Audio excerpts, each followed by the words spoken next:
Ksatria pemabuk pemburu syahid, Abu Mihjan al-Saqafi, sahabat Rasulullah yang sulit meninggalkan minuman keras sejak masa jahiliyah, namanya sudah menjadi langganan terdakwa hukuman cambuk berkali-kali pada masa Rasulullah hingga Khalifah Abu Bakar dan Umar bin Khattab karena meminum khamr. Namun ia juga seorang pejuang tangguh yang selalu turun ke medan perang dan tidak pernah absen, yang mendambakan mati syahid.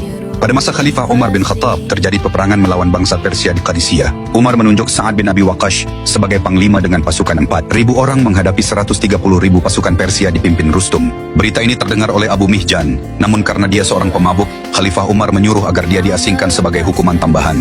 Namun, Abu Mihjan tak tinggal diam. Ia kabur dari pengasingan dan menyusul pasukan muslim ke medan perang. Setibanya di Qadisiyah, ia meminta izin Sa'ad bin Abi Waqqas untuk berperang dan diperbolehkan. Sa'ad bin Abi Waqqas tidak dapat terjun langsung ke medan pertempuran karena menderita bisul di sekujur tubuhnya dan hanya bisa mengomandoi dan memberi arahan pasukan dari sebuah tenda di dataran agak tinggi. Peperangan akhirnya pecah. 4.000 pasukan muslim melawan 130.000 pasukan Persia. Tentu bukan hal mudah membuat pasukan muslim kewalahan, terutama karena pasukan Persia memakai strategi menggunakan gajah untuk menakuti kuda perang yang ditunggangi kaum muslimin, sehingga tidak berani maju.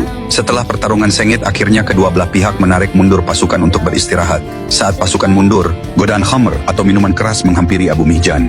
Tak kuasa menahan diri, ia meminumnya. Saat yang mengetahui hal itu segera memerintahkan agar ia dikurung. Abu Mihjan pun menyesali perbuatannya dan melantunkan syair penuh harapan akan jihad dan pengampunan. Sedih menyelimuti hatiku karena aku terbelenggu di balik jeruji besi.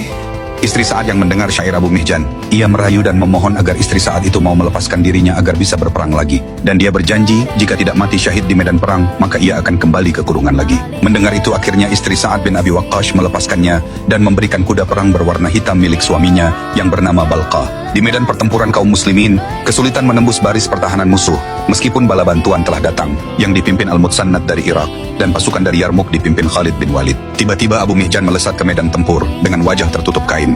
Ia menerjang barisan musuh dengan keberanian luar biasa, mengobrak-abrik pertahanan Persia.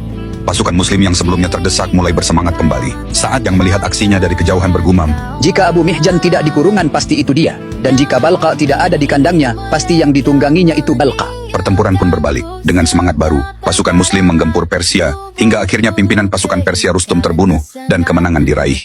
Seusai perang, Abu Mihjan kembali ke kurungannya, menepati janjinya, dan ia bertobat dari kebiasaan mabuknya. Hanya ampunan Allah yang ku harapkan.